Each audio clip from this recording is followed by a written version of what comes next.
Hello students, myself Dr. M. Ansari. Welcome back to our YouTube channel वक्त academy. जैसा कि आपको पता है, ऑर्गेनिक केमिस्ट्री के फर्स्ट लेक्चर में हम लोगों ने कुछ इंट्रोडक्शन की बातें कर ली थी। आज हम लोग सेकेंड लेक्चर में बात करेंगे करैक्टरिस्टिक्स ऑफ ऑर्गेनिक कंपाउंड्स की बात करेंगे कि ऑर्गेनिक कंपाउंड्स के क्या क्या करैक्टरिस्टिक्स होते हैं। तो आइए बिना देर किए स्टार्ट करते हैं करैक्टरिस्टिक्स ऑफ ऑर्गेनिक कंपाउंड्स। यहाँ पर हमें बहुत सारे करैक्टरिस्टिक्स देखने के लिए मिलेंगे, एक एक करके हम स्टडी करते हैं। पहला करैक्टरिस्टिक है कंपोजिशन। जो ऑर्गेनिक कंपाउंड्स होते हैं उनमें कंपोजिशन क्या क्या हो सकता है, तो इसमें मेनली कार्बन एटम होता है और दूसरे एटम्स जैसे हाइड्रोजन, ऑक्सीजन, नाइट्रोजन, सल्फर या हेलोजन एटम भी प्रेजेंट हो सकता है। दूसरी चीज यहाँ पर हम देखेंगे कैटेनेशन। जैसा कि हम लोग फर्स्ट लेक्चर में पढ़ चुके हैं कि कैटेनेशन प्रॉपर्टी कार्बन के अंदर सबसे ज्यादा होती है, इसीलिए कार्बन बहुत सारे ऑर्गेनिक कंपाउंड्स बना सकता है। The ability of carbon atom to combine with one another to form long chains और रिंग्स, इसको हम क्या बोलते थे? कैटेनेशन बोलते थे। तो ये हो गई आपकी कैटेनेशन प्रॉपर्टी। थर्ड पॉइंट में हम देखेंगे कंडक्शन प्रॉपर्टी। तो कंडक्शन प्रॉपर्टी में क्या है? बैड कंडक्टर होते हैं जितने भी ऑर्गेनिक कंपाउंड होते हैं हीट के और इलेक्ट्रिसिटी के, तो ये बैड कंडक्टर होंगे। फोर्थ पॉइंट में हम देखेंगे कॉम्प्लेक्सिटी। जितने भी ऑर्गेनिक कंपाउंड होते हैं उसमें ज्यादातर ऑर्गेनिक कंपाउंड कॉम्प्लेक्सिस बनाते हैं। फिफ्थ पॉइंट है कंबस्टिबिलिटी। जो ऑर्गेनिक कंपाउंड्स होते हैं, most of the organic compounds are combustible, that is reacts with oxygen. आपको पता है कंबस्शन विदाउट ऑक्सीजन पॉसिबल नहीं होता है, तो ये जो ऑर्गेनिक कंपाउंड्स होते हैं वो क्या करते हैं? ऑर्गेनिक कंपाउंड्स ऑक्सीजन के साथ रिएक्शन कर लेते हैं। सिक्स पॉइंट में हम देखेंगे मेल्टिंग एंड बॉइलिंग पॉइंट। आपको पता है ऑर्गेनिक कंपाउंड्स हैं तो most of the organic compounds जो होते हैं उनके बॉइलिंग पॉइंट और मेल्टिंग पॉइंट लो होते हैं। क्या होते हैं? लो होते हैं। आइए नेक्स्ट पॉइंट देखते हैं। पॉइंट नंबर 7 है हमारे पास आइसोमेरिज्म। आप जानते हैं कि ऑर्गेनिक कंपाउंड्स जो होते हैं वो क्या करते हैं? आइसोमेरिज्म शो करते हैं। Compounds having same molecular formula but different structural formula are called isomers and this property of organic compounds is known as isomerism। इसको क्या बोलते हैं? आइसोमेरिज्म बोलते हैं। आगे हम लोग आइसोमेरिज्म के बारे में डिटेल में पढ़ेंगे। पॉइंट नंबर 8 है हमारे पास सॉल्युबिलिटी। ऑर्गेनिक कंपाउंड्स हैं तो ये ऑर्गेनिक सॉल्वेंट्स में सॉल्युबल होते हैं। Most of the organic compounds are insoluble in water but soluble in organic solvent. इसमें ऑर्गेनिक सॉल्वेंट में सॉल्युबल होंगे और वाटर में इनसॉल्युबल होंगे most of the organic compound. आइए देखते हैं पॉइंट नंबर 9 में stability. Most of the organic compounds are less stable. क्या होते हैं? लेस स्टेबल होते हैं। पॉइंट नंबर 10 में हम देखेंगे मल्टीपल बॉन्ड। आपको पता है कि कार्बन जो है वो ऐसी टेंडेंसी रखता है कि वो मल्टीपल बॉन्ड भी बना सकता है। Carbon can form multiple bonds. Carbon carbon single bond, carbon carbon double bond, carbon carbon triple bond.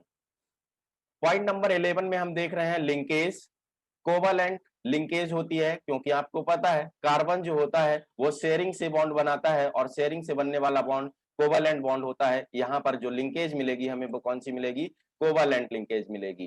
Point number 12 में देखेंगे हम polymerization. Undergo polymerization, for example ethene gives polythene. Organic compound जो होते हैं वो पॉलीमराइजेशन भी करते हैं। एग्जाम्पल है आपका जैसे कि इथीन होती है वो पॉलीथीन में कन्वर्ट होती है आफ्टर पॉलीमराइजेशन। पॉइंट नंबर 13 में हम देखेंगे rate of reaction. Depending upon reactivity of the compounds rate of reaction varies. क्या होगी? रेट ऑफ रिएक्शन वेरी करेगी। कोवलेंट ऑर्गेनिक रिएक्शंस जो होती हैं वो जनरली क्या होती हैं? स्लो होती हैं और मॉलिक्यूलर टाइप की रिएक्शंस होती हैं, जबकि जो ऑर्गेनिक कंपाउंड्स की रिएक्शंस होती हैं वो फास्ट होती हैं और वो आयनिक रिएक्शंस होती हैं। पॉइंट नंबर 14 में हम देखेंगे ऑर्डर के बारे में। ये जो भी ऑर्गेनिक कंपाउंड्स होते हैं इनकी एक कैरेक्टरिस्टिक्स ऑर्डर होती है, जैसे Easter sweet pleasant smelling compounds होते हैं और एमीज जो होते हैं वो फिशी ऑर्डर के होते हैं, उसमें से फिश की तरह ऑर्डर आती है।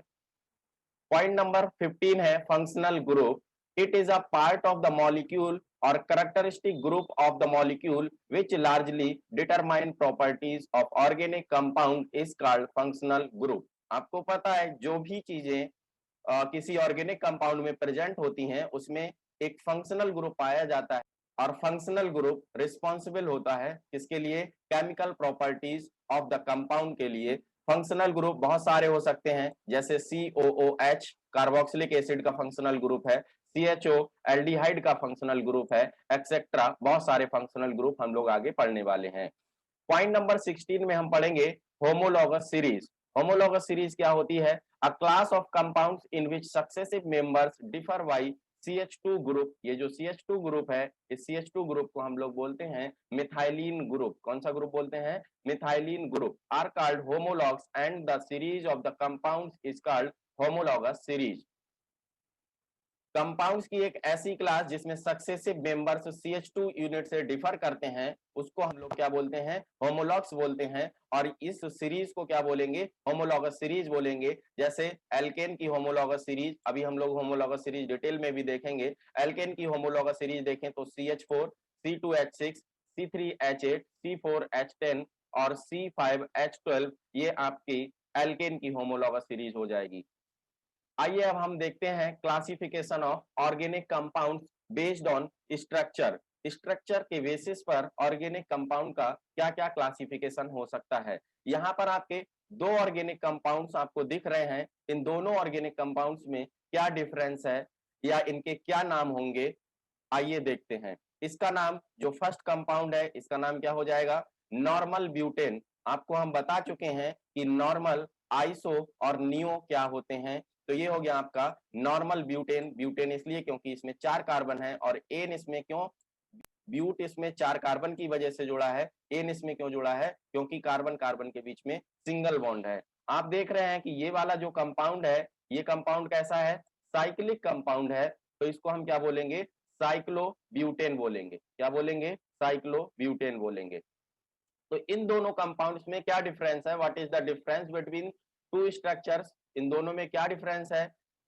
बताइए जल्दी से, क्या डिफरेंस है? देखिए, इन दोनों में एक डिफरेंस है। नॉर्मल ब्यूटेन जो है वो ओपन चेन कंपाउंड है, जबकि साइक्लोब्यूटेन क्लोज्ड चेन कंपाउंड है। क्या है? क्लोज्ड चेन कंपाउंड है। ऑर्गेनिक कंपाउंड जो होते हैं, इसी के बेसिस पर दो कैटेगरी में हम डिवाइड करेंगे, ओपन चेन कंपाउंड और क्लोज्ड चेन कंपाउंड्स। अभी इस क्लासिफिकेशन को हम धीरे धीरे और आगे तक लेकर के चलेंगे, और जो भी क्लासिफिकेशन होता है उसको हम देखते रहेंगे। जो ओपन चेन कंपाउंड्स होते हैं, इनको हम एलिफेटिक कंपाउंड्स या एसाइक्लिक कंपाउंड बोलते हैं। बेटा, एलिसाइक्लिक और एसाइक्लिक में कंफ्यूजन ना हो, ये आपके एसाइक्लिक कंपाउंड है। अभी आपको आगे एलिसाइक्लिक कंपाउंड्स भी देखने के लिए मिलेंगे। क्लोज्ड चेन कंपाउंड जो होते हैं, इनका दूसरा नाम साइक्लिक कंपाउंड्स या रिंग कंपाउंड्स भी होता है। क्या होता है? साइक्लिक या रिंग कंपाउंड्स इनका दूसरा नाम होता है। चलिए आइए देखते हैं ओपन चेन कंपाउंड्स क्या होते हैं। इनका दूसरा नाम एलिफेटिक और एसाइक्लिक कंपाउंड्स होता है। CH3 CH2 CH2 CH3 और CH3 CH CH3 CH3, ये क्या है? जल्दी से सोच करके बताइए कि इनके नाम क्या होंगे। देखिए, जो फर्स्ट वाला आपका कंपाउंड लिखा है, ये क्या है आपका? आपने अभी देखा था कि ये नॉर्मल ब्यूटेन है। और ये क्या है आपका? ये आइसो ब्यूटेन है। हम आपको नॉर्मल और आइसो ग्रुप के बारे में पिछले लेक्चर में बता चुके हैं। अगर आप आइसो और नॉर्मल के बारे में नहीं जानते हैं तो आप पिछला वीडियो लेक्चर जरूर देखिए। What is the difference between this two structure? इन दोनों स्ट्रक्चर्स में क्या डिफरेंस है? बताइए, आप क्या बता सकते हैं कि इन दोनों स्ट्रक्चर्स में क्या डिफरेंस है? देखिए, इन दोनों स्ट्रक्चर में एक डिफरेंस है। नॉर्मल ब्यूटेन जो है वो एक स्ट्रेट चेन कंपाउंड है, और जो आइसो ब्यूटेन है वो एक ब्रांच्ड चेन कंपाउंड है। कैसा है? ब्रांच्ड चेन कंपाउंड है। तो हम ओपन चेन कंपाउंड्स को दो कैटेगरी में डिवाइड कर सकते हैं। इतना हम लोग पहले पढ़ चुके थे। अब इसको हम ओपन चेन कंपाउंड को दो कैटेगरी में डिवाइड कर सकते हैं। कौन कौन सा? स्ट्रेट चेन कंपाउंड और दूसरा कौन सा? Branched chain compound. अभी हमने आपको बताया था कि हम इस क्लासिफिकेशन को आगे तक पढ़ते जाएंगे, एक एक करके पढ़ेंगे और क्लासिफिकेशन को आगे बढ़ाते जाएंगे। चलिए अब इसके आगे देखते हैं जो क्लोज्ड चेन कंपाउंड्स होते हैं, जिसको हम लोग साइक्लिक या रिंग कंपाउंड बोलते थे। क्या बोलते थे? साइक्लिक या रिंग कंपाउंड बोलते थे। तो ये आपका साइक्लिक कंपाउंड है, ये आपका साइक्लिक कंपाउंड है। दोनों आपके सामने साइक्लिक कंपाउंड्स लिखे हुए हैं। अब देखिए इन दोनों में डिफरेंस क्या है बेटा, दोनों में क्या डिफरेंस है? यहाँ इसमें नाइट्रोजन लगा है और यहाँ पर ये कार्बन CH ही लगा हुआ है। बाकी सारा का सारा स्ट्रक्चर दोनों में सेम है। तो इन दोनों से क्या डिफरेंस आएगा? ये आपका बेंजीन का स्ट्रक्चर बना है और ये आपका प्रीडीन का स्ट्रक्चर बना है। किसका बना है? प्रीडीन का स्ट्रक्चर बना है। तो इन दोनों में क्या डिफरेंस है? What is the difference between this two structures? क्या आप बता सकते हैं इन दोनों स्ट्रक्चर्स में क्या डिफरेंस है? हाँ बिल्कुल बता सकते हैं। इन द फर्स्ट स्ट्रक्चर, अगर इस स्ट्रक्चर की हम बात करें तो इसमें क्या है, जो भी रिंग में एटम्स प्रेजेंट हैं वो सिर्फ और सिर्फ कार्बन एटम प्रेजेंट हैं। क्या प्रेजेंट है? कार्बन एटम प्रेजेंट हैं। होमोसाइक्लिक कंपाउंड इसको हम बोलेंगे या कार्बोसाइक्लिक बोलेंगे, क्योंकि सेम एटम रिंग में प्रेजेंट हैं और सेम, होमो का मींस क्या होता है? सेम होता है। तो इसीलिए इसको हम होमोसाइक्लिक या कार्बोसाइक्लिक कंपाउंड बोल सकते हैं। बेंजीन क्या होगा हमारा? होमोसाइक्लिक कंपाउंड होगा। क्या होगा बेटा? होमोसाइक्लिक कंपाउंड होगा। अच्छा इसके बाद अगर हम बात करें कि ये जो कंपाउंड है which includes, compounds which includes one और मोर हेट्रोएटम, हेट्रोएटम का मतलब कार्बन के अलावा कोई दूसरा एटम, जैसे ऑक्सीजन हो सकता है, जैसे नाइट्रोजन हो सकता है, जैसे सल्फर हो सकता है, ETC in the ring of the carbon atom, तो इसको हम क्या बोलेंगे? Heterocyclic compound. सेकेंड स्ट्रक्चर है nitrogen as a hetero atom in the ring of carbon atoms, इसीलिए ये क्या होगा? Pyridine is a heterocyclic compound. तो बताइए क्लोज्ड चेन कंपाउंड को हम दो कैटेगरी में डिवाइड कर सकते हैं, कौन कौन सा? होमोसाइक्लिक और हेट्रोसाइक्लिक। तो बेंजीन होमोसाइक्लिक कंपाउंड था, प्रीडीन हेट्रोसाइक्लिक कंपाउंड था। चलिए तो देखते हैं अब इसमें हम लोग कहां तक क्लासिफाई करके पहुंचे हैं। Organic compounds, open chain compound और कौन से थे? क्लोज्ड चेन कंपाउंड थे। इनके दूसरे नाम एलिफेटिक और एसाइक्लिक कंपाउंड, और क्लोज्ड चेन कंपाउंड के दूसरे नाम साइक्लिक और रिंग कंपाउंड। तो साइक्लिक और रिंग कंपाउंड्स को अभी हम लोगों ने पढ़ा था, दो तरीके के थे, होमोसाइक्लिक कंपाउंड्स और हेट्रोसाइक्लिक कंपाउंड्स। होमोसाइक्लिक का दूसरा नाम हमने कार्बोसाइक्लिक कंपाउंड्स भी दिया था। आइए अब इसके बाद हम लोग देखते हैं होमोसाइक्लिक कंपाउंड्स क्या क्या हो सकते हैं या कार्बोसाइक्लिक कंपाउंड क्या क्या हो सकते हैं। होमोसाइक्लिक कंपाउंड्स में देखिए ये आपका एक होमोसाइक्लिक कंपाउंड बना हुआ है और ये भी आपका एक होमोसाइक्लिक कंपाउंड बना है, क्योंकि रिंग में जो भी एटम प्रेजेंट हैं वो कार्बन एटम प्रेजेंट हैं, इसीलिए हम इसको कार्बोसाइक्लिक कंपाउंड भी बोल सकते हैं। लेकिन अब इन दोनों में क्या डिफरेंस है? क्या आप बता सकते हैं कि इन दोनों में क्या डिफरेंस है? हाँ आप बिल्कुल बता सकते हैं। ये साइक्लोहेक्सेन है और ये आपका बेंजीन है। क्या है? बेंजीन है। What is the difference between this two structures? क्या स्ट्रक्चर्स में डिफरेंस है? तो इन दोनों में डिफरेंस है। जो आपका if in homocyclic compound carbon atoms are linked by a single bond only, then the compound are known as alicyclic compound. जैसा कि अभी हमने आपको बताया था कि ए साइक्लिक क्या होता है और एलिसाइक्लिक क्या होता है। ए साइक्लिक हम किसको बोलते हैं? ओपन चेन कंपाउंड को हम ए साइक्लिक कंपाउंड बोलते हैं, और एलिसाइक्लिक कंपाउंड जो होते हैं वो साइक्लिक कंपाउंड के अंदर जो होमोसाइक्लिक होता है उसके क्लासिफिकेशन में आता है एलिसाइक्लिक कंपाउंड। अभी हम फिर से आपको टेबल बना करके दिखाएंगे कि ये कहां पर आएगा। तो ये जो हमारा साइक्लोहेक्सेन है बेटा, ये क्या होगा? एलिसाइक्लिक कंपाउंड होगा। Cyclohexane is a alicyclic compound. अब इसके बाद हम बात करते हैं ये जो सेकेंड स्ट्रक्चर हमारा बना है बेंजीन वाला। If homocyclic compounds contain at least one aromatic ring which resembles benzene in their chemical behavior, then those compounds are known as aromatic compound। इसका मतलब ये जो कंपाउंड आपका है बेंजीन, तो इसको किस नाम से जानेंगे हम? इसको हम एरोमेटिक कंपाउंड के नाम से जानेंगे। तो बेंजीन जो होगा हमारा वो क्या हो जाएगा? एरोमेटिक कंपाउंड हो जाएगा। Benzene is a aromatic compound. Cyclohexane is a alicyclic compound and benzene is a aromatic compound. तो हम होमोसाइक्लिक कंपाउंड को फिर क्लासिफाई करेंगे दो कैटेगरीज में। कौन कौन सी दो कैटेगरीज होंगी?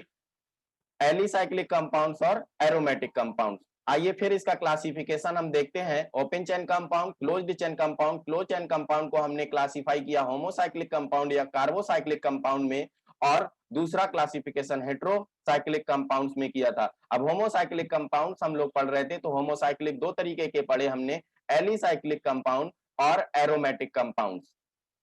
आइए अब देखते हैं होमोसाइक्लिक कंपाउंड्स में एरोमेटिक कंपाउंड्स जो होते हैं, इन एरोमेटिक कंपाउंड्स को किस तरीके से क्लासिफाई हम कर सकते हैं। तो यहाँ पर एक एग्जांपल हमने लिया है, बेंजीन रिंग में NH2 लगाया है एक हाइड्रोजन को रिप्लेस करके, जिसको हम लोग एनिलीन बोलते हैं। क्या बोलते हैं? एनिलीन बोलते हैं।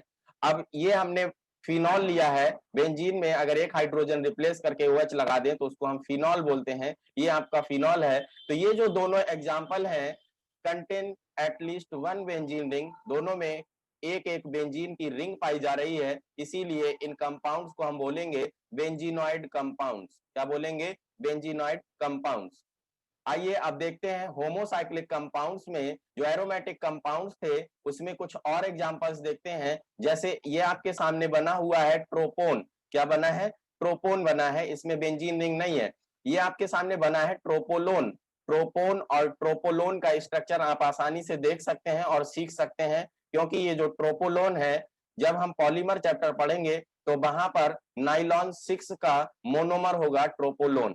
ठीक है, चलिए। Contain an aromatic ring other than benzene, इनमें एरोमेटिक रिंग तो प्रेजेंट है, लेकिन बेंजीन के अलावा एरोमेटिक रिंग प्रेजेंट है, इसीलिए इनको हम बोलेंगे नॉन बेंजीनॉइड कंपाउंड्स। क्या बोलेंगे? Non benzenoid compounds. कहने का मतलब ये हुआ बेटा, ये जो ऑर्गेनिक कंपाउंड्स होते हैं, इनको भी हम दो कैटेगरी में डिवाइड कर सकते हैं। कौन कौन सी दो कैटेगरी होंगी? Benzenoid and non benzenoid compounds की कैटेगरी होंगी। आइए फिर से देख लेते हैं। ये जो हेट्रोसाइक्लिक कंपाउंड्स होते हैं, इन हेट्रोसाइक्लिक कंपाउंड्स में ये आपके सामने एक स्ट्रक्चर लिया है हमने, जिसको हम लोग टेट्रा हाइड्रोफ्यूरॉन बोलते हैं। शॉर्ट में इसको THF बोलेंगे, टेट्रा हाइड्रोफ्यूरॉन। ये टेट्रा हाइड्रोफ्यूरॉन है alicyclic compounds which contain at least one hetero atom in the ring. तो उसको हम लोग क्या बोलते हैं? उसको हम बोलते हैं हेट्रो एलिसाइक्लिक कंपाउंड। क्या बोलेंगे? हेट्रो एलिसाइक्लिक कंपाउंड बोलेंगे।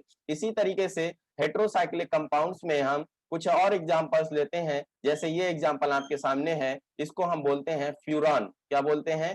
फ्यूरान बोलते हैं। इसमें क्या है? ये एरोमेटिक कंपाउंड है, aromatic compounds which contain at least one heteroatom in the ring. तो उसको हम क्या बोलेंगे? उसको हम बोलेंगे हेट्रो एरोमेटिक कंपाउंड। इससे पहले हमने क्या बोला? Hetero alicyclic compound. देखिए ये क्या था हमारा? हेट्रो एलिसाइक्लिक कंपाउंड, और ये हमारा क्या हो जाएगा? Hetero aromatic compound. तो हमने हेट्रोसाइक्लिक कंपाउंड को दो कैटेगरी में डिवाइड किया है। कौन कौन सा? हेट्रो एलिसाइक्लिक कंपाउंड यहां पर आ जाएगा, और हेट्रो एरोमेटिक कंपाउंड यहां पर आ जाएगा। हेट्रो एरोमेटिक कंपाउंड्स के एग्जांपल्स देखते हैं कि क्या क्या हो सकते हैं। ये हेट्रो एरोमेटिक कंपाउंड है क्योंकि इसमें रिंग में एक नाइट्रोजन एटम लगा हुआ है, इसीलिए ये हेट्रो एरोमेटिक कंपाउंड हो जाएगा। तो पिकोलिन जो है वो एग्जाम्पल है हेट्रो एरोमेटिक कंपाउंड का, और वो किस कैटेगरी में आएगा? बेंजीनॉइड कंपाउंड्स में आएगा। किस में आएगा? बेंजीनॉइड कंपाउंड्स में आएगा। ठीक है, क्योंकि बेंजीन की तरह रिंग इसमें प्रेजेंट है। दूसरा एग्जाम्पल हम देख सकते हैं यहाँ पर एजोसिन। क्या देख सकते हैं? एजोसिन। ये क्या है? ये आपका नॉन बेंजीनॉइड कंपाउंड में आएगा, क्योंकि इसमें बेंजीन की रिंग प्रेजेंट नहीं है। तो ये एजोसिन जो है वो नॉन बेंजीनॉइड कंपाउंड हो जाएगा। आइए अब इनका हम फिर से क्लासिफिकेशन देखते हैं। एरोमेटिक कंपाउंड्स को हमने ओपन चेन और क्लोज्ड चेन में क्या किया था? डिवाइड किया था। फिर ओपन चेन को हमने कहा स्ट्रेट चेन, और ब्रांच्ड चेन दो तरीके के हो सकते हैं। जो होमोसाइक्लिक थे इनको दो कैटेगरी में डिवाइड किया, एलिसाइक्लिक और एरोमेटिक में डिवाइड किया था। फिर हेट्रोसाइक्लिक जो थे इनको भी दो कैटेगरी में डिवाइड किया, हेट्रो एलिसाइक्लिक और हेट्रो एरोमेटिक में।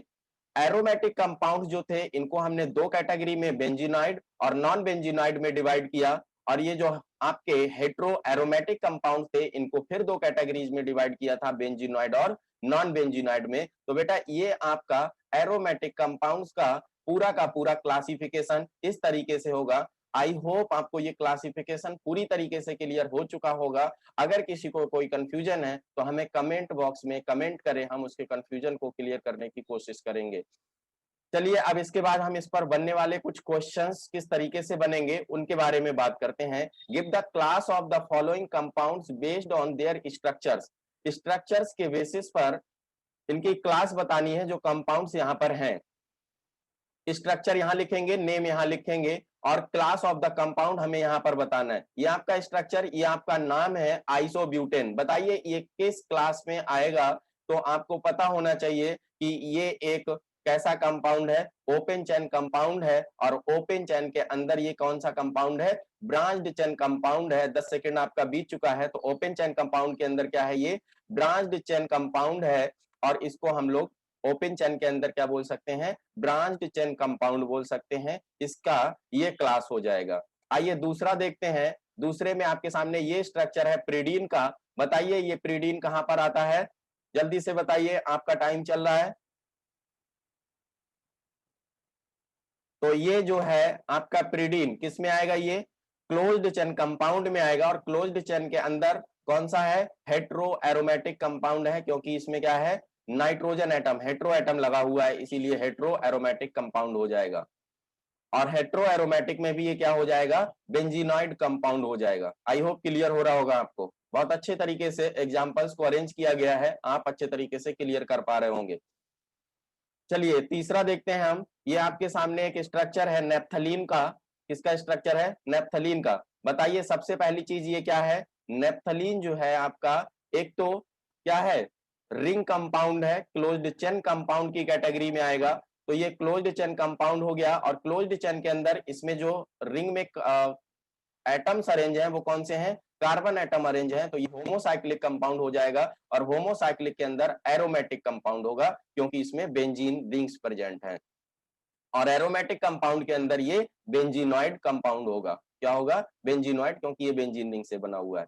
चलिए आइए देखते हैं फोर्थ स्ट्रक्चर। ये आपके सामने एक स्ट्रक्चर बना है जिसको आप लोगों ने ट्रोपोन के नाम से पढ़ा था अभी। तो ये ट्रोपोन क्या है, सबसे पहली चीज तो ये बेटा क्लोज्ड चेन कंपाउंड है। क्या है, क्लोज्ड चेन कंपाउंड है। उसके बाद में क्या है, ये देखिए होमोसाइक्लिक कंपाउंड है, क्योंकि इसमें सारे के सारे कार्बन एटम प्रेजेंट हैं। तो ये होमोसाइक्लिक कंपाउंड हो गया। और होमोसाइक्लिक के अंदर भी ये क्या है, एरोमेटिक कंपाउंड है। अच्छा एरोमेटिक के अंदर ये बेंजीनॉइड होगा कि नॉन बेंजीनॉइड होगा, तो ये नॉन बेंजीनॉइड होगा। क्यों नॉन बेंजीनॉइड, क्योंकि इसमें बेंजीन का जैसा स्ट्रक्चर नहीं प्रेजेंट है, इसीलिए ये नॉन बेंजीनॉइड हुआ। आइए फिफ्थ स्ट्रक्चर देखते हैं। एजोसीन नाम से आपने इस स्ट्रक्चर को पढ़ा था। तो इसकी क्लास क्या होगी, सबसे पहली चीज तो ये समझिए कि ये क्लोज्ड रिंग कंपाउंड है, तो ये क्लोज्ड चेन कंपाउंड में आएगा। अच्छा उसके बाद ये क्या होगा, हेट्रो एरोमेटिक कंपाउंड के अंदर आएगा, क्योंकि इसमें नाइट्रोजन एटम प्रेजेंट है। तो क्लोज्ड चेन कंपाउंड हुआ, हेट्रो एरोमेटिक कंपाउंड हुआ। और क्या होगा, नॉन बेंजीनॉइड, क्योंकि इसमें बेंजीन नहीं बनी है, तो नॉन बेंजीनॉइड हुआ। सिक्स देखते हैं। ये स्ट्रक्चर आपके सामने है, इसको हम लोग बोलते हैं पेप्रिडीन। क्या बोलते हैं, पेप्रिडीन बोलते हैं। अब ये किस में आएगा, तो सबसे पहली चीज तो आपको देख रहे हैं आप, ये क्लोज्ड चेन कंपाउंड है, क्लोज चेन कंपाउंड हो गया।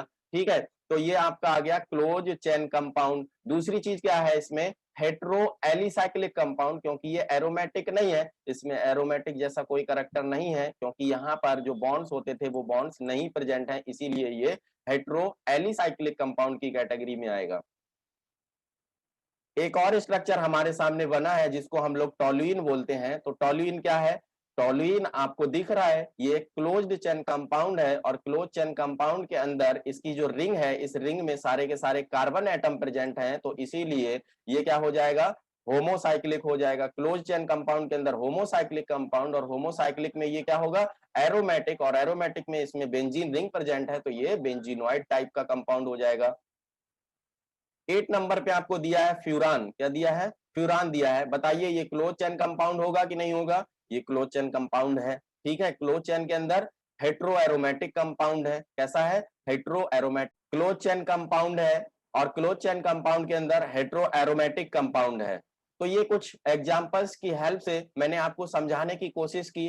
आई होप पूरा क्लासिफिकेशन अब आप विद एग्जांपल क्लियर कर पा रहे होंगे।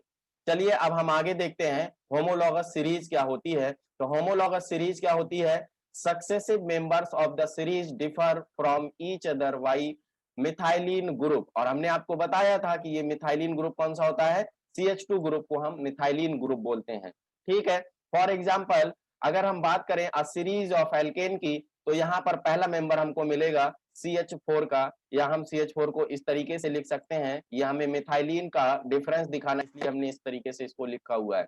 ये मेथेन है। दूसरा मेंबर इसका, ये आपका एक CH2 इंट्रोड्यूस कर दिया गया, तो इन दोनों में CH2 का डिफरेंस है जिसको हम इथेन बोलेंगे। तीसरा मेंबर इसका इस तरीके से प्रोपेन बन जाएगा। तो ये आपकी इस तरीके से एक सीरीज बनती चली जाएगी। इस सीरीज को हम बोलते हैं होमोलॉगस सीरीज। क्या बोलते हैं? Homologous series. अभी हम लोग होमोलॉगस सीरीज के बारे में और बातें करेंगे। कैरेक्टरिस्टिक्स ऑफ होमोलॉगस सीरीज क्या क्या हो सकते हैं? फर्स्ट कैरेक्टरिस्टिक है homologous can be represented by the same general formula. अब इनको सेम जनरल फार्मूला से क्यों रिप्रेजेंट किया जाता है? क्यों? क्योंकि इनमें जो भी कंपाउंड्स होते हैं उनमें फंक्शनल ग्रुप चेंज नहीं होता है, इसीलिए इनका जो होमोलॉगस कंपाउंड्स होते हैं, होमोलॉगस सीरीज के जो कंपाउंड्स होते हैं, उनका जनरल फार्मूला सेम होता है। दूसरा कैरेक्टरिस्टिक क्या होगा? Homologous have the same functional groups. अभी हमने आपको बताया था कि इनका जो फंक्शनल ग्रुप होता है वो सेम होता है। तीसरा कैरेक्टरिस्टिक होता है since the successive members differ from their molecular formula by CH2 group. Molecular formula में किसका डिफरेंस होता है? CH2 ग्रुप का डिफरेंस होता है। They differ in molecular weight by 14 units. कितना? 14 यूनिट्स। 14 कैसे आएगा बेटा? कार्बन का कितना होता है? 12 होता है। इसी का मास निकाल लेंगे अगर हम, तो 14 आ जाएगा। ये होता है आपका 12। और हाइड्रोजन का कितना होता है? 1 इंटू कितना हाइड्रोजन है बेटा? 2 हाइड्रोजन है। तो इसको अगर हम सॉल्व करेंगे तो ये हमें कितना मिलेगा? 14 मिलेगा। तो इसीलिए इसमें जो मॉलिक्यूलर वेट में डिफरेंस आएगा वो कितने का आएगा? 14 यूनिट का डिफरेंस आएगा। तो ये मॉलिक्यूलर वेट में अगर डिफरेंस पूछा जाएगा तो 14 का होगा, और अगर ग्रुप में डिफरेंस पूछा जाएगा तो CH2 ग्रुप का डिफरेंस होगा, जिसको हम मिथाइलिन के नाम से जानते हैं। किसके नाम से जानते हैं? मिथाइलिन के नाम से जानते हैं। किसके नाम से? मिथाइलिन के नाम से जानते हैं। आइए आगे बात करते हैं फोर्थ पॉइंट की। Homologous can be prepared by similar chemical method. इनको प्रिपेयर करने के लिए सिमिलर केमिकल मेथड्स यूज किए जा सकते हैं, क्योंकि इनका फंक्शनल ग्रुप क्या होता है? सेम होता है। आइए कुछ और बातें करते हैं। Homologous so similar chemical properties, क्योंकि केमिकल प्रॉपर्टीज अभी हमने ऊपर बता रखा आपको किस पर डिपेंड करती हैं? फंक्शनल ग्रुप पर डिपेंड करती हैं। इसीलिए होमोलॉगस जो होते हैं वो सिमिलर केमिकल प्रॉपर्टी शो करते हैं, क्योंकि इनका फंक्शनल ग्रुप क्या होता है? सेम होता है। आइए 6 पॉइंट देखते हैं। Homologues show gradation in physical properties such as melting point, boiling point, density और सॉल्युबिलिटी। आपको पता है जब CH2 यूनिट का डिफरेंस हो रहा है तो वहां मॉलिक्यूलर वेट डिफरेंस होगा। मॉलिक्यूलर वेट का अगर डिफरेंस आ रहा है तो melting point, boiling point, density और सॉल्युबिलिटी, इनमें डेफिनेटली डिफरेंस आ जाएगा। तो ये प्रॉपर्टीज डिफर करती हैं होमोलॉग्स की। आइए अब तक जो हमने पढ़ा उस पर बनने वाले MCQs की बात करते हैं। ऑर्गेनिक कंपाउंड्स मेनली कंटेन्स, बताइए कौन सा एटम ऑर्गेनिक कंपाउंड्स में मेनली पाया जाता है? हमें लगता है आपको पता होगा कि इसमें कार्बन एटम मेनली पाया जाता है, तो इसका सही आंसर होगा कार्बन। क्वेश्चन नंबर 2 है successive members of homologues series differ from group. कौन सा ग्रुप होता है? हम बार बार आपको बता रहे थे कि कौन सा ग्रुप है? Methylene group. तो इसका सही आंसर होगा आपका मिथाइलिन। क्वेश्चन नंबर 3 है successive members of homologous series differs from their molecular weight by. बताइए कितनी यूनिट से डिफर करते हैं? आपको आंसर समझ में आ रहा होगा। 14 यूनिट से डिफर करते हैं, तो इसीलिए इसका सही आंसर होगा 14। बहुत सिंपल सिंपल से क्वेश्चन है। Third homologue of methane is. Methane का थर्ड होमोलॉग क्या है? बेटा ऐसे क्वेश्चन को गलत मत करिएगा, गलत हो जाता है। मेथेन का थर्ड होमोलॉग, आप कभी कभी प्रोपेन लगा देते हैं और प्रोपेन फर्स्ट ऑप्शन पे भी है, आप गलत कर देते हैं। गलत मत करिएगा। मेथेन का थर्ड होमोलॉग, तो मेथेन के बाद 3 गिनिए आप, क्या होगा? Ethane, propane, butane. तो इसका सही आंसर क्या होगा बेटा? Butane is the right answer. Question number 5 देखते हैं। Most of the organic compounds are soluble in. कौन से सॉल्वेंट्स में सॉल्युबल होते हैं? पोलर में, नॉन पोलर में, बोथ ए एंड बी, या नन ऑफ दीज? बताइए ऑर्गेनिक कंपाउंड्स कैसे होते हैं? नॉन पोलर होते हैं। तो नॉन पोलर किस में सॉल्युबल होगा? नॉन पोलर में सॉल्युबल होगा। आप जानते हैं कि लाइक डिसॉल्व लाइक, तो पोलर पोलर में सॉल्युबल होता है। जनरली ऐसा होता है कि पोलर पोलर में सॉल्युबल होता है और नॉन पोलर नॉन पोलर में सॉल्युबल होता है। तो यहां से इसका आंसर हो जाएगा non polar. Thank you so much for watching the video. I hope आपको ये वीडियो अच्छा लगा होगा। अगर आपने पिछला लेक्चर अटेंड नहीं किया है तो पिछला लेक्चर देखने के बाद इस वीडियो को अटेंड करिए, बहुत अच्छा लगेगा आपको। और अपने फ्रेंड्स के साथ वीडियो को ज्यादा से ज्यादा शेयर करिए, वीडियो को लाइक और शेयर करना मत भूलिए। Thank you so much.